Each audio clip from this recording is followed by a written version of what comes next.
दोस्तों, स्वागत है आप सभी का हमारे YouTube चैनल स्टूडेंट IQ में। यूपी पुलिस री एग्ज़ाम 2024 की तैयारी के लिए आज के इस वीडियो में हम लोग भारतीय राज व्यवस्था यानी इंडियन पॉलिटी के प्रश्नों को सॉल्व करेंगे। ये प्रश्न आपके यूपी पुलिस री एग्ज़ाम के लिए काफ़ी इंपॉर्टेंट होने वाले हैं। सभी प्रश्न आपके एग्ज़ाम और सिलेबस के अकॉर्डिंग ही हैं। ठीक है दोस्तों, चलिए शुरू करते हैं। पहला प्रश्न है, भारतीय संविधान के किस भाग में आपातकाल का उपबंध किया गया है? इसमें करेक्ट आंसर है ऑप्शन डी, भाग 18। दोस्तों, भारतीय संविधान के भाग 18 में आपातकाल का प्रावधान किया गया है, जबकि भाग 15 निर्वाचन से संबंधित है। भाग 16 कुछ वर्गों के लिए विशेष उपबंध है। भाग 17 राजभाषा का उपबंध है। ठीक है, आपातकाल का उपबंध अनुच्छेद 352 से 360 तक है और ये जर्मनी के वीमर संविधान से लिया गया है। आगे बढ़ते हैं। अगला प्रश्न है, निम्नलिखित पर विचार कीजिए। ऑप्शन ए आंतरिक अशांति, बी सशस्त्र विद्रोह, सी बाह्य आक्रमण और डी युद्ध। उपर्युक्त में से किस आधार पर अनुच्छेद 352 के तहत आपात उद्घोषणा की जा सकती है? वेरी इंपॉर्टेंट प्रश्न है दोस्तों। इसमें करेक्ट आंसर है ऑप्शन बी, सी और डी। ठीक है, इसमें यहाँ 4 दिया है लेकिन डी होना चाहिए। दोस्तों, सशस्त्र विद्रोह, बाह्य आक्रमण और युद्ध। ठीक है, भारत में अनुच्छेद 352 के तहत 3 आपात की घोषणा 3 आधार पर की जा सकती है, युद्ध, बाह्य आक्रमण और सशस्त्र विद्रोह। ठीक है, उल्लेखनीय है कि 44वें संविधान संशोधन में आंतरिक अशांति शब्द को सशस्त्र विद्रोह से प्रतिस्थापित कर दिया गया है। ठीक है, आगे बढ़ते हैं। अगला प्रश्न है, निम्नलिखित में से किस संविधान संशोधन में ये प्रावधान किया गया कि आपात की उद्घोषणा संपूर्ण भारत या उसके किसी भाग के संबंध में की जा सकती है? वेरी इंपॉर्टेंट प्रश्न है दोस्तों। इसमें करेक्ट आंसर है ऑप्शन ए, 42वां संविधान संशोधन। दोस्तों, 42वां संविधान संशोधन 1976 में ये प्रावधान किया गया कि आपात की उद्घोषणा भारत या उसके किसी भाग के लिए की जा सकती है। अगला प्रश्न है, 1975 में घोषित तृतीय राष्ट्रीय आपात के घोषणा के समय भारत का राष्ट्रपति कौन था? इसमें करेक्ट आंसर है ऑप्शन सी, फखरुद्दीन अली अहमद। दोस्तों, 1975 में घोषित आपात के समय भारत के राष्ट्रपति फखरुद्दीन अली अहमद थे।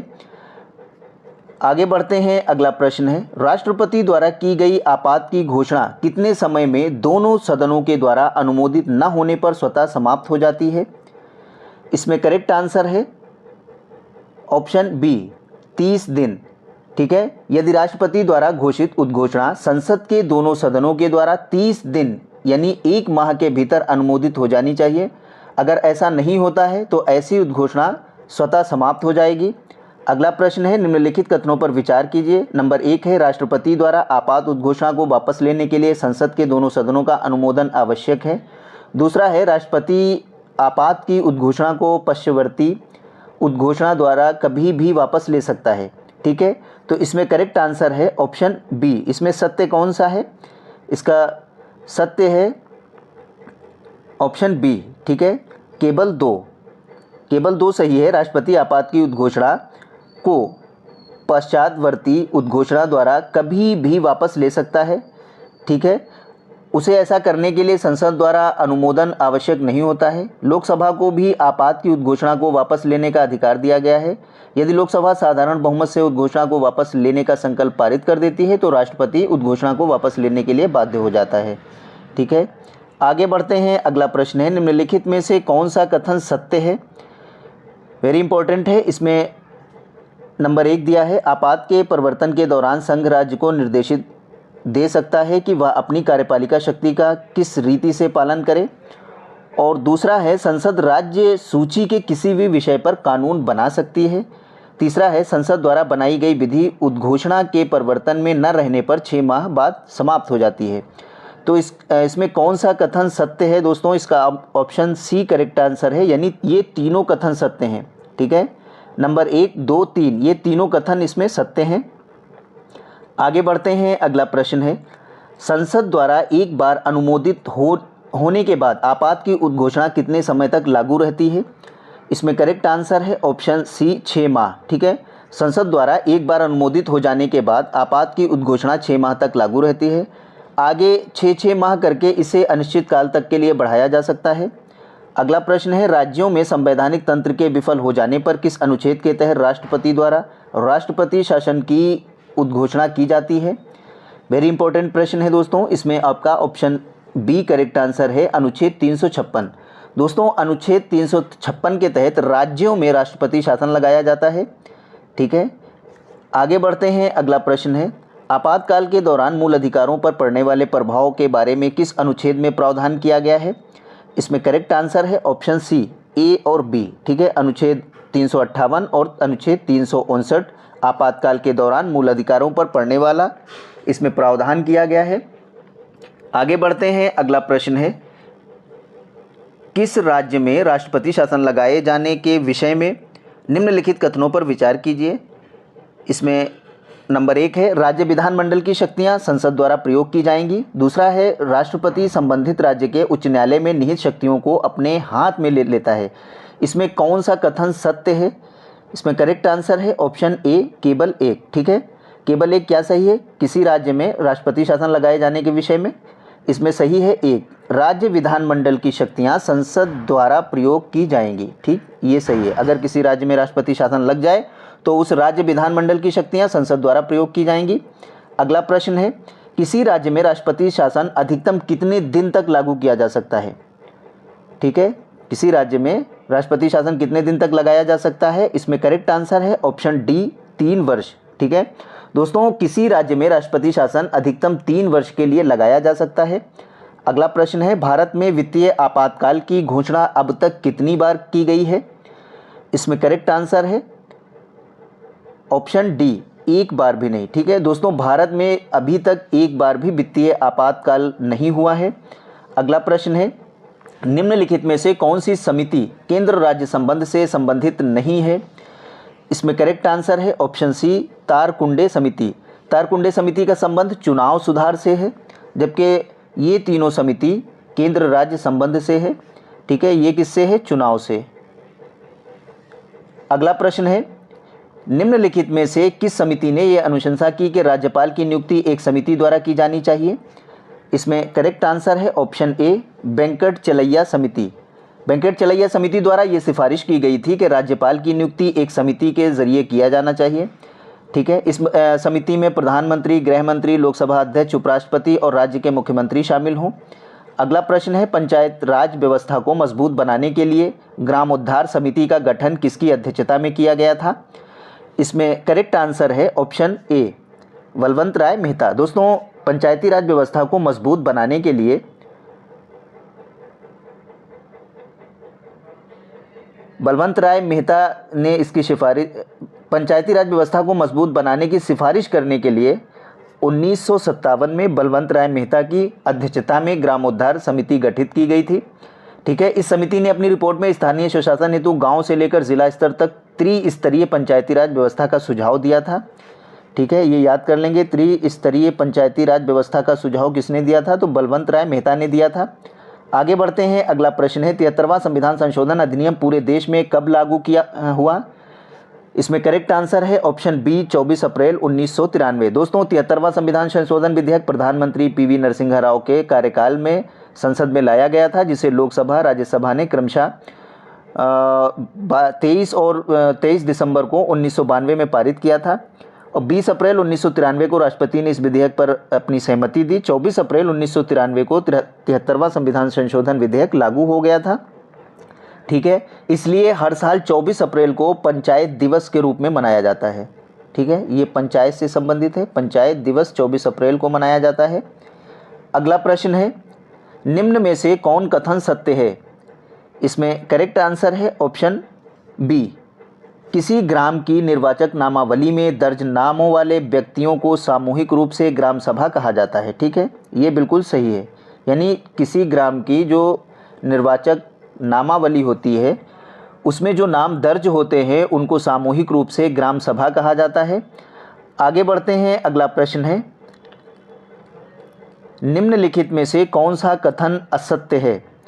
इसमें करेक्ट आंसर है ऑप्शन सी, पंचायतों के निर्वाचन के संबंध में सभी विषयों पर विधि बनाने का अधिकार राज्य निर्वाचन आयोग को है। तो ये कथन इसमें असत्य है, ठीक है, क्योंकि संविधान के भाग 9 के अनुच्छेद 243 के तहत राज्य निर्वाचन आयोग के गठन का प्रावधान किया गया। आयोग को पंचायत में नगर पालिकाओं के सभी निर्वाचनों के लिए निर्वाचक नामावली तैयार करने और निर्वाचनों के संचालन का अधीक्षण, निर्देशन और नियंत्रण की शक्ति दी गई है, ठीक है। पंचायतों के निर्वाचन के संबंध में सभी विषयों पर विधि बनाने का अधिकार राज्य विधानमंडल को है, ना कि निर्वाचन आयुक्त को है, ठीक है, सॉरी। तो इसलिए ये कथन असत्य है, बाकी ये सत्य है, बी भी सत्य है और डी भी सत्य है। पंचायत चुनाव का निर्णय राज्य सरकार द्वारा किया जाता है। आगे बढ़ते हैं, अगला प्रश्न है, यदि कोई नगरपालिका समय से पूर्व विघटित कर दी जाती है तो निर्वाचन पश्चात गठित नई नगरपालिका कितनी अवधि के लिए कार्य करेगी? इसमें करेक्ट आंसर है ऑप्शन सी, शेष अवधि तक, ठीक है। अगर कोई नगरपालिका समय से पहले विघटित हो जाती है तो नई जो नगरपालिका बनेगी वो जितनी शेष अवधि उसकी बची है पुराने की, वो उतने समय तक ही काम करेगी। आगे बढ़ते हैं, अगला प्रश्न है, एक ग्राम पंचायत में महिलाओं के लिए कितने प्रतिशत पद आरक्षित होने चाहिए? इसमें करेक्ट आंसर है ऑप्शन बी, 33%। दोस्तों, 73वें संविधान संशोधन अधिनियम 1992 के अनुसार ग्राम पंचायत स्तर पर महिलाओं के लिए कम से कम 33% पद आरक्षित होने चाहिए, ठीक है। ये 73वां संविधान संशोधन जो आया था उसमें इसका प्रावधान किया गया है 1992 में। आगे बढ़ते हैं, अगला प्रश्न है, एक पंचायत के भंग होने के माह के अंदर नया चुनाव कराया जाएगा? इसमें करेक्ट आंसर है ऑप्शन बी, 6 माह। दोस्तों, पंचायतों का कार्यकाल 5 वर्ष के लिए निश्चित किया गया। विघटित होने की दशा में इसको भी घटित होने की तिथि से 5 माह खत्म होने की अवधि के अंदर नया चुनाव कराना होगा, ठीक है, सॉरी 6 माह, 5 नहीं 6 माह, ठीक है। आगे बढ़ते हैं, अगला प्रश्न है, किसी राज्य में नगरपालिका का सीमा क्षेत्र अधिसूचित करने के लिए सक्षम है? इसमें करेक्ट आंसर है ऑप्शन ए, राज्य का राज्यपाल। दोस्तों, किसी राज्य में नगरपालिका का सीमा क्षेत्र अधिसूचित करने के लिए संबंधित राज्य का राज्यपाल सक्षम होता है। आगे बढ़ते हैं, अगला प्रश्न है, 12वीं अनुसूची में नगरपालिकाओं के लिए कितने विषयों का उल्लेख है? इसमें करेक्ट आंसर ऑप्शन ए है, 18 विषय। दोस्तों, 12वीं अनुसूची में नगरपालिकाओं के लिए 18 विषयों का उल्लेख किया गया है और नगरपालिका का प्रावधान 74वां संविधान संशोधन 1992 में हुआ था, ठीक है, इसका गठन।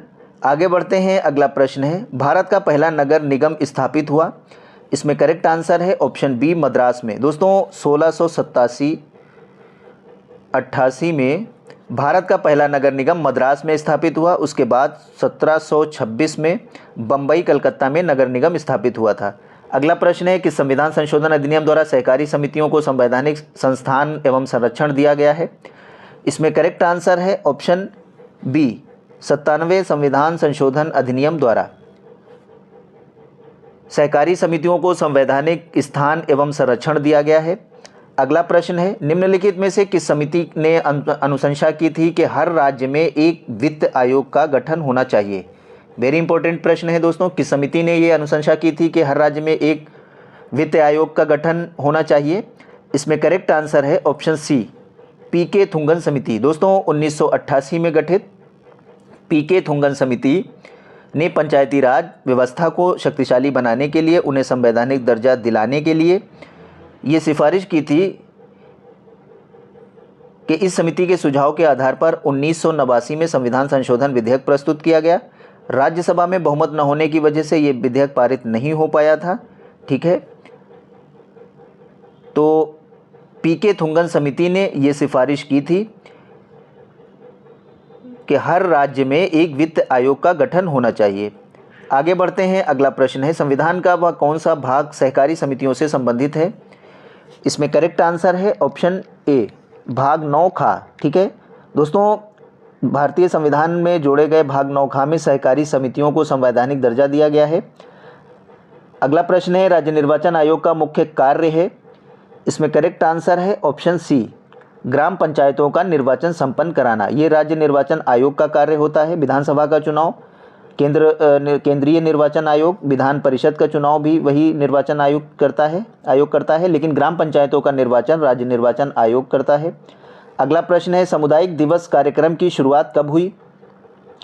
इसमें करेक्ट आंसर है ऑप्शन सी, 2 अक्टूबर 1952 को सामुदायिक विकास कार्यक्रम की शुरुआत हुई थी। ठीक है, आगे बढ़ते हैं। अगला प्रश्न है, राजस्थान के नागौर में सर्वप्रथम अनौपचारिक रूप से पंचायती राज व्यवस्था का उद्घाटन किसके द्वारा किया गया था? वेरी इंपॉर्टेंट प्रश्न है दोस्तों। इसमें आपका ऑप्शन सी करेक्ट आंसर है, पंडित जवाहरलाल नेहरू द्वारा। ठीक है दोस्तों, राजस्थान देश का पहला ऐसा राज्य था जहां पंचायती राज व्यवस्था लागू की गई थी। इस योजना का उद्घाटन प्रधानमंत्री जवाहरलाल नेहरू ने 2 अक्टूबर 1959 में किया था। ठीक है, 2 अक्टूबर 1959। ठीक है, ये योजना बाद में 1959 में आंध्र प्रदेश में भी लागू की गई थी। राष्ट्रीय पंचायती राज दिवस भारत में हर साल 24 अप्रैल को मनाया जाता है। अगला प्रश्न है, उच्चतम और उच्च न्यायालय के अतिरिक्त सभी न्यायालयों का गठन किनके द्वारा किया जा सकता है? इसमें करेक्ट आंसर है ऑप्शन सी, ए और बी, संसद द्वारा, राज्य विधानमंडल द्वारा। ठीक है, 42वें संविधान संशोधन अधिनियम 1976 के तहत उच्चतम और उच्च न्यायालय के अलावा सभी न्यायालयों के गठन संबंधी विषय को राज्य सूची में संवर्ती सूची में शामिल किया गया है। इस संबंध में संसद और राज्य विधानमंडल दोनों कानून बना सकते हैं। अगला प्रश्न है, उच्चतम न्यायालय में लंबित मामलों के संदर्भ में निम्नलिखित में से किस प्रकार के मामले की संख्या सर्वाधिक है? इसमें करेक्ट आंसर है option A, special leave petition. दोस्तों, उच्च न्यायालयों की तरह सर्वोच्च न्यायालय में भी कुल लंबित मामलों की तुलना में उनके निस्तारीकरण के लिए सर्वोच्च न्यायालय के मामले में ये बोझ भारतीय संविधान के अनुच्छेद 136 के तहत स्पेशल लीव पिटीशन के कारण बढ़ता है। ठीक है, आगे बढ़ते हैं। अगला प्रश्न है, निम्नलिखित में से कौन सुमेलित नहीं है? इसमें कौन सा सुमेलित नहीं है दोस्तों? इसमें करेक्ट आंसर है ऑप्शन बी, तदर्थ न्यायालयों की नियुक्ति अनुच्छेद 131। ये इसमें सही सुमेलित नहीं है दोस्तों। तदर्थ न्यायाधीशों की नियुक्ति 131 ये सही नहीं है। तदर्थ न्यायाधीशों की नियुक्ति अनुच्छेद 127 है में की गई है, जबकि उच्चतम न्यायालय की आरंभिक अधिकारिता के बारे में 131 में प्रावधान दिया गया है। अगला प्रश्न है, राष्ट्रपति उच्च न्यायालय के किसी न्यायाधीश का एक उच्च न्यायालय से दूसरे उच्च न्यायालय में स्थानांतरण निम्नलिखित में से किसके परामर्श से करेगा? इसमें करेक्ट आंसर है ऑप्शन बी, सर्वोच्च न्यायालय के मुख्य न्यायाधीश। दोस्तों, अनुच्छेद 222 के तहत स्थानांतरण से पहले राष्ट्रपति सर्वोच्च न्यायालय के मुख्य न्यायाधीश से परामर्श करेगा। ठीक है, आगे बढ़ते हैं। अगला प्रश्न है, भारतीय संविधान द्वारा सर्वोच्च न्यायालय की स्थापना से पूर्व निम्नलिखित में से कौन सा सर्वोच्च अपीलीय न्यायालय था? इसमें करेक्ट आंसर है ऑप्शन ए, प्रीवी काउंसिल। ठीक है, भारतीय संविधान द्वारा सर्वोच्च न्यायालय की स्थापना से पहले प्रीवी काउंसिल सर्वोच्च अपीलीय न्यायालय था। अगला प्रश्न है, यदि किसी कारणवश भारत के राष्ट्रपति का पद रिक्त हो जाए और उपराष्ट्रपति का पद खाली हो तो सर्वोच्च न्यायालय के मुख्य न्यायाधीश की नियुक्ति न हुई हो तो निम्नलिखित में से कौन राष्ट्रपति के पद पर नियुक्त होगा? वेरी इंपॉर्टेंट प्रश्न है दोस्तों। इसमें करेक्ट आंसर है ऑप्शन डी। ठीक है, सर्वोच्च न्यायालय का अन्य न्यायाधीश। ठीक है, अगर भारत के राष्ट्रपति पद के रिक्त हो जाने पर उपराष्ट्रपति का पद अगर राष्ट्रपति का पद रिक्त होता है तो उपराष्ट्रपति पद धारण करता है। यदि वो भी ना हो तो सर्वोच्च न्यायालय का मुख्य न्यायाधीश पद धारण करता है। अगर सर्वोच्च न्यायालय का न्यायाधीश भी ना हो तो सर्वोच्च न्यायालय का कोई अन्य न्यायाधीश भारत के राष्ट्रपति पद के लिए नियुक्त किया जाता है। ठीक है, अभी तक सर्वोच्च न्यायालय के एकमात्र न्यायाधीश हिदायतुल्लाह राष्ट्रपति पद संभाल चुके हैं। ठीक है, आगे बढ़ते हैं। अगला प्रश्न है, न्यायपालिका की स्वतंत्रता का अर्थ है? इसमें करेक्ट आंसर है ऑप्शन सी। ठीक है, ऑप्शन सी में क्या दिया है? 2, 3, 4। ठीक है, न्यायपालिका का अर्थ इसमें 2, 3, 4 है, यानी विधायिका तथा कार्यपालिका द्वारा न्यायपालिका के कार्यों में बाधा न पहुंचाना। तीसरा है सरकार के अन्य अंगों द्वारा न्यायपालिका के निर्णयों में हस्तक्षेप न करना, और चौथा है न्यायाधीश द्वारा बिना भय के भेदभाव के अपना कार्य करना। ये तीनों सही हैं। ठीक है, आगे बढ़ते हैं। अगला प्रश्न है, भारत के सर्वोच्च न्यायालय के क्षेत्राधिकार के अंतर्गत सम्मिलित है। इसमें करेक्ट आंसर है ऑप्शन डी, रिट संबंधी क्षेत्राधिकार। ठीक है दोस्तों, भारत के सर्वोच्च न्यायालय के क्षेत्राधिकार के अंतर्गत रिट संबंधी क्षेत्राधिकार सम्मिलित है। अगला प्रश्न है, भारतीय न्यायिक व्यवस्था में जब जनहित याचिका की शुरुआत हुई उस समय भारत के प्रधान न्यायाधीश इनमें से कौन थे? वेरी इंपॉर्टेंट प्रश्न है दोस्तों। इसमें करेक्ट आंसर है ऑप्शन डी, PN भागवती। ठीक है, भारतीय न्यायिक व्यवस्था में PIL यानी जनहित याचिका जब इसकी शुरुआत हुई तो PN भागवती के मुख्य न्यायाधीश काल में इसकी शुरुआत हुई थी। इसमें कोई भी व्यक्ति या संस्था सामाजिक इससे जुड़े मामलों को न्यायालय में उठाने के लिए जो है PIL दाखिल कर सकता है। अगला प्रश्न है, सर्वोच्च न्यायालय के मुख्य न्यायाधीश तथा अन्य न्यायाधीशों की नियुक्ति कौन करता है? इसमें करेक्ट आंसर ऑप्शन ए है, राष्ट्रपति। दोस्तों, सर्वोच्च न्यायालय के मुख्य न्यायाधीश तथा अन्य न्यायाधीशों की नियुक्ति राष्ट्रपति द्वारा होती है। इसका प्रावधान अनुच्छेद 124(2) में दिया गया है। उच्चतम न्यायालय के सभी न्यायाधीश 65 वर्ष की आयु तक अपने पद धारण करते हैं और कोई भी न्यायाधीश राष्ट्रपति को अपना त्यागपत्र दे सकता है। आगे बढ़ते हैं। अगला प्रश्न है, भारत में मोबाइल कोड को किसके मानस पुत्र की संज्ञा प्रदान किया जाता है? इसमें करेक्ट आंसर है option B, doctor APJ Abdul Kalam. दोस्तों, भारत में मोबाइल कोड को डॉक्टर APJ अब्दुल कलाम का मानस पुत्र की संज्ञा प्रदान किया जाता है 4 अगस्त 2007 को हरियाणा में।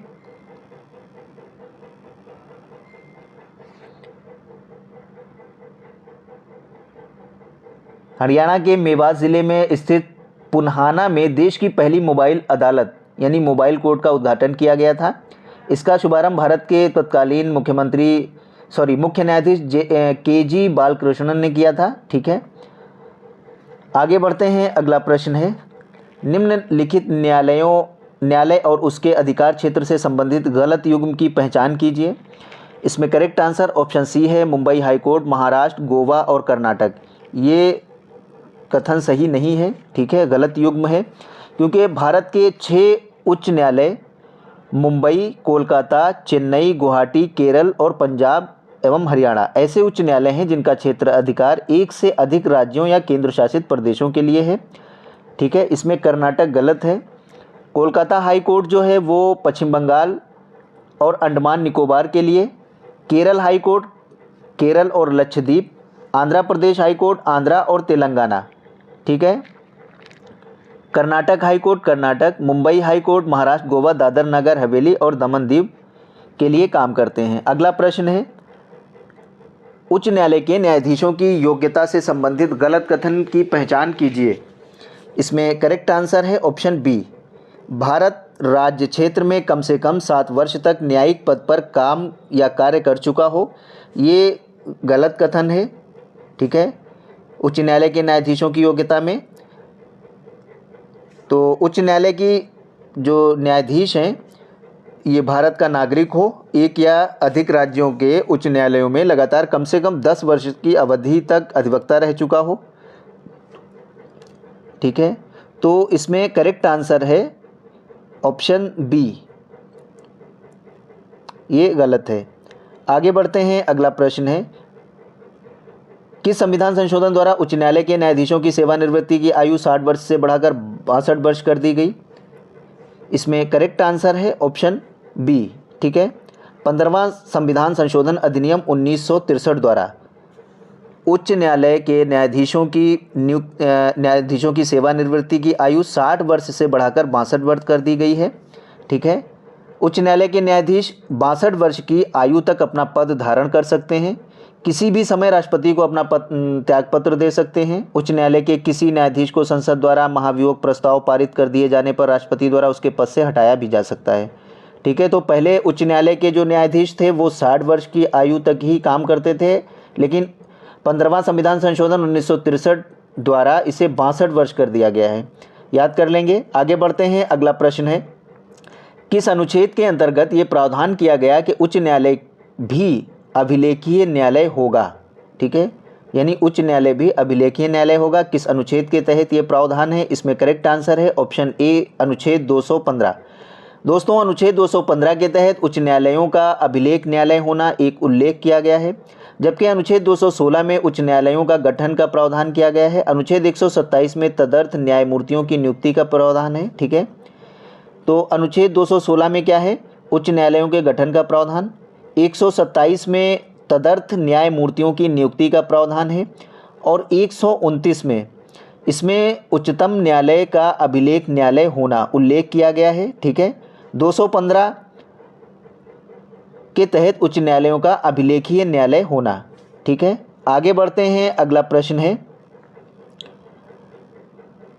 भारत के निर्वाचन आयोग के संबंध में निम्नलिखित कथनों पर विचार कीजिए। इसमें करेक्ट आंसर हो जाएगा आपका ऑप्शन डी, 1, 2, 3। ठीक है, 1, 2, 3 कथन सही हैं। वो तीनों कथन क्या हैं? 1, 2, 3। पहला कथन है निर्वाचन आयोग मुख्य निर्वाचन आयुक्त एवं अन्य आयुक्तों से मिलकर बना होता है, ये भी सही है भारत के निर्वाचन आयोग के संबंध में। दूसरा है मुख्य निर्वाचन आयुक्त एवं अन्य आयुक्तों की नियुक्ति राष्ट्रपति द्वारा की जाती है, ये भी सही है। संविधान के अनुच्छेद 324 भारत के निर्वाचन आयोग से संबंधित हैं। ठीक है, तो 1, 2, 3 ये तीनों कथन सत्य हैं। आगे बढ़ते हैं। अगला प्रश्न है, भारत के निर्वाचन आयोग के संबंध में निम्न पर विचार करें। नंबर 1 है निर्वाचक नामावली तैयार करना। दूसरा है निर्वाचन की तिथि निर्धारित करना। तीसरा है राजनीतिक दलों को निर्वाचन चिन्ह आवंटित करना। कौन सा काम भारत के निर्वाचन आयोग द्वारा किए जाते हैं?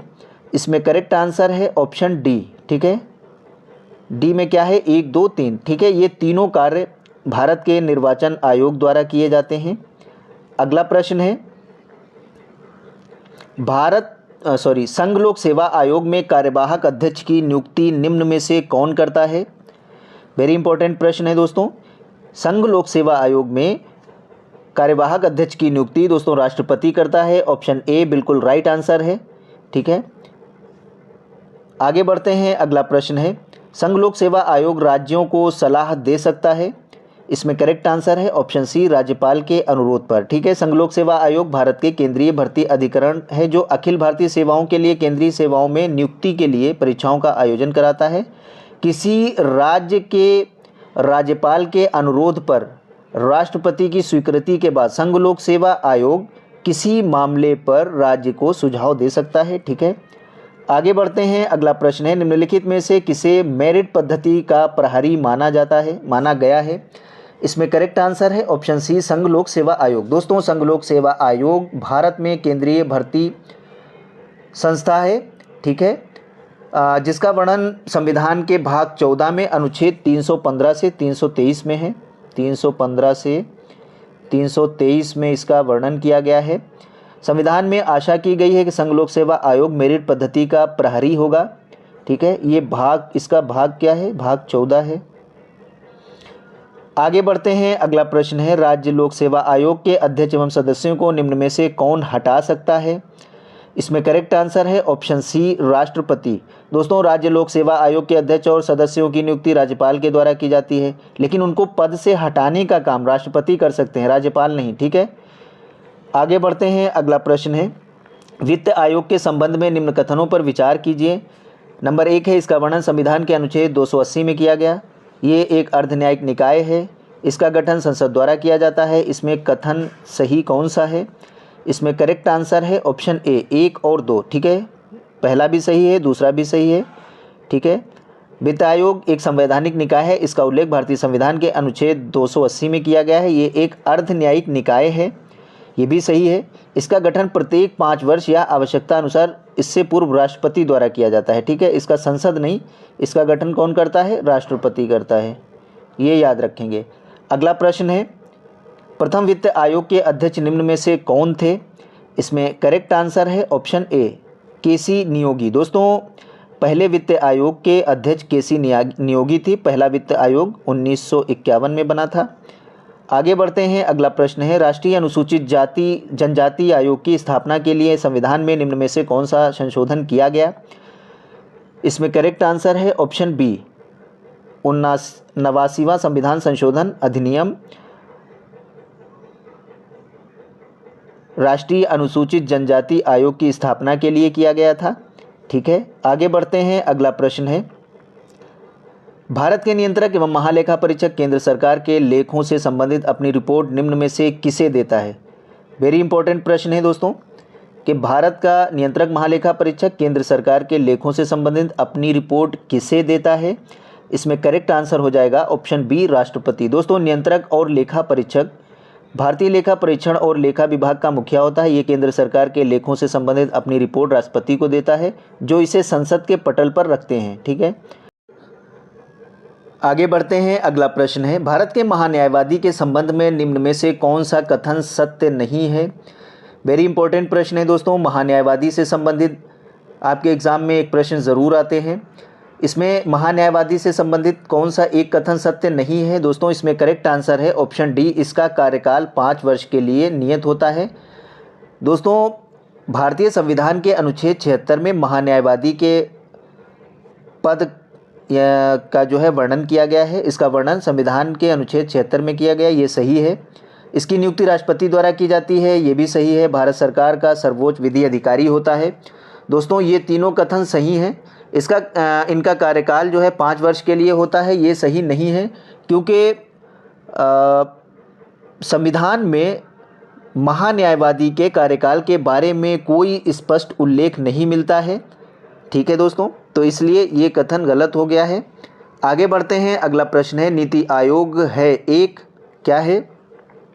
इसमें करेक्ट आंसर है ऑप्शन सी, गैर वैधानिक निकाय। ठीक है, वर्ष 2014 में भारत के योजना आयोग को समाप्त कर उसके स्थान पर नीति आयोग का गठन किया गया था। ये एक गैर संवैधानिक निकाय है। भारत के प्रधानमंत्री नीति आयोग के पदेन अध्यक्ष होते हैं।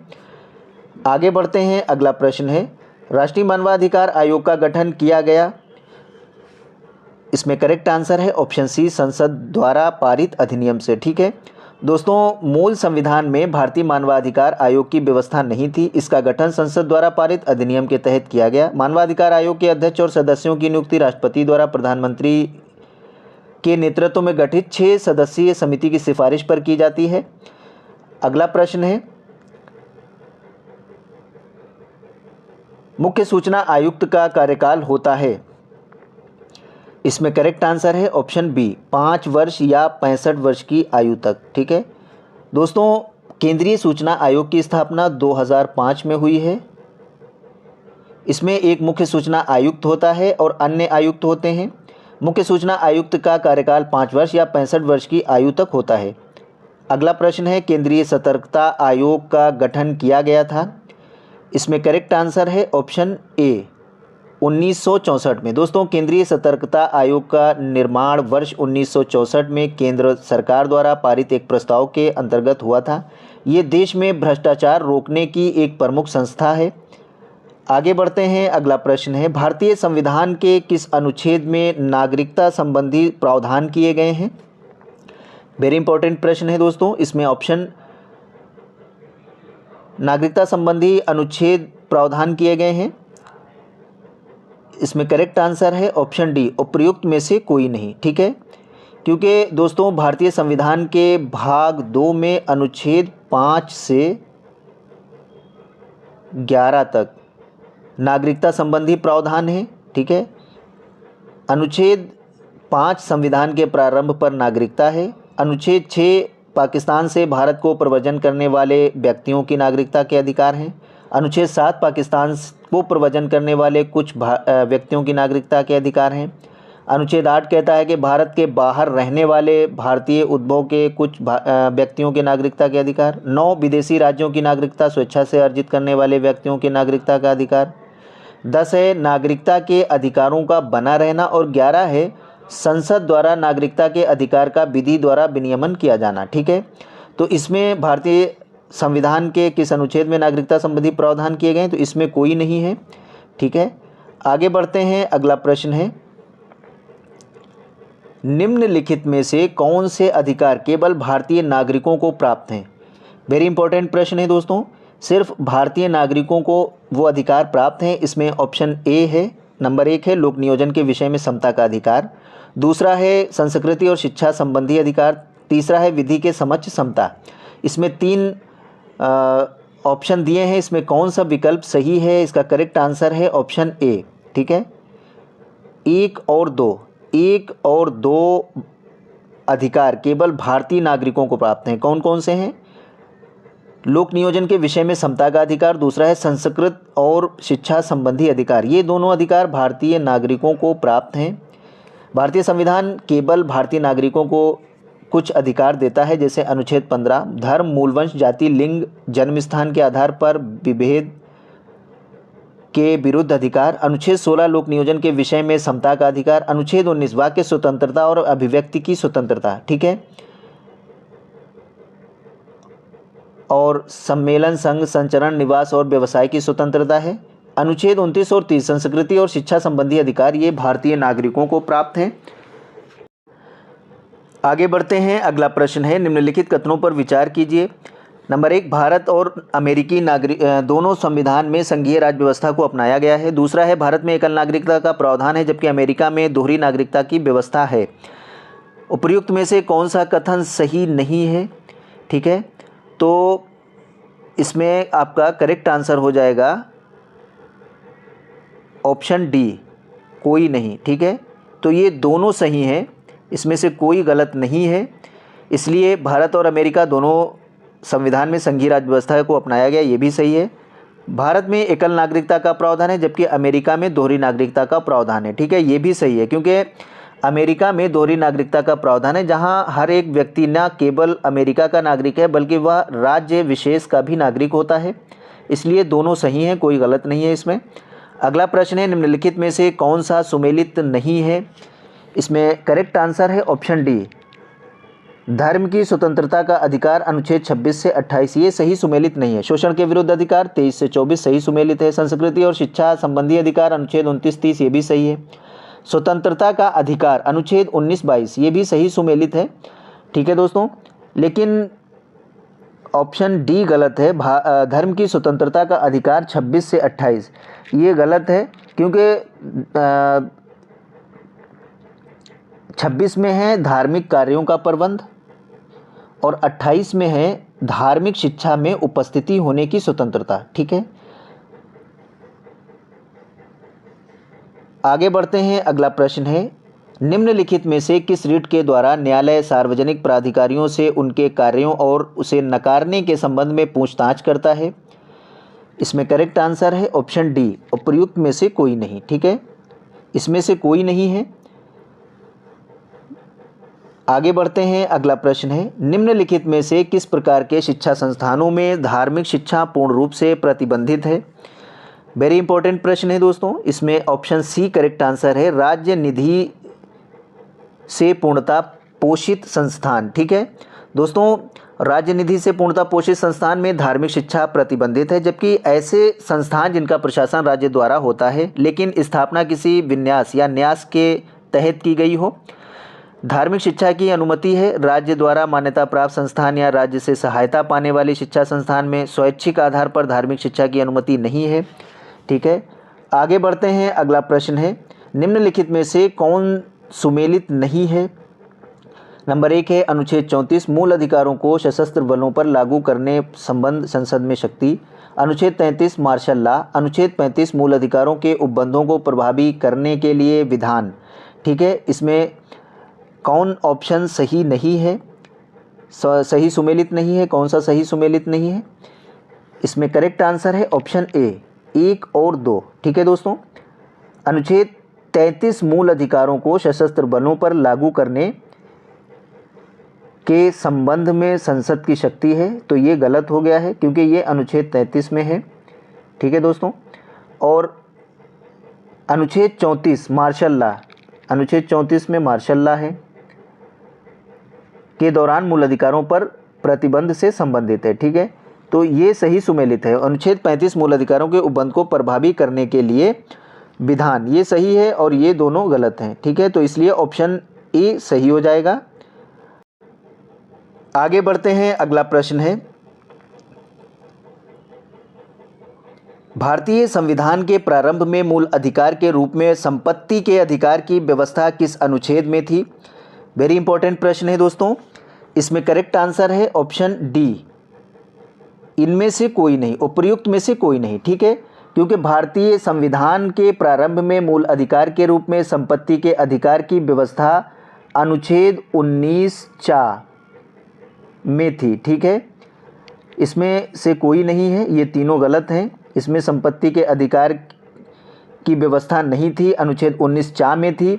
भारतीय संविधान के भाग 3 में उल्लिखित 7 मूल अधिकारों में शामिल संपत्ति का अधिकार अनुच्छेद 19(1)(4) था तथा अनुच्छेद 31 में वर्णित थी, जिसे 44वें संविधान संशोधन द्वारा 1978 में इसे समाप्त कर दिया गया। संपत्ति के अधिकार को एक विधिक अधिकार के रूप में अनुच्छेद 300 का में शामिल किया गया है, रखा गया है। ठीक है, अब ये एक विधिक अधिकार है। ठीक है दोस्तों, मिलते हैं अगली वीडियो में। जो लोग हमारे YouTube चैनल पर नए हैं, हमारे YouTube चैनल को सब्सक्राइब कर लें, बेल आइकन ज़रूर प्रेस कर दें ताकि हमारी आने वाली अगली वीडियो का नोटिफिकेशन आपको सबसे पहले मिल सके। दोस्तों, वीडियो को लाइक और शेयर ज़रूर कर दें। Thank you.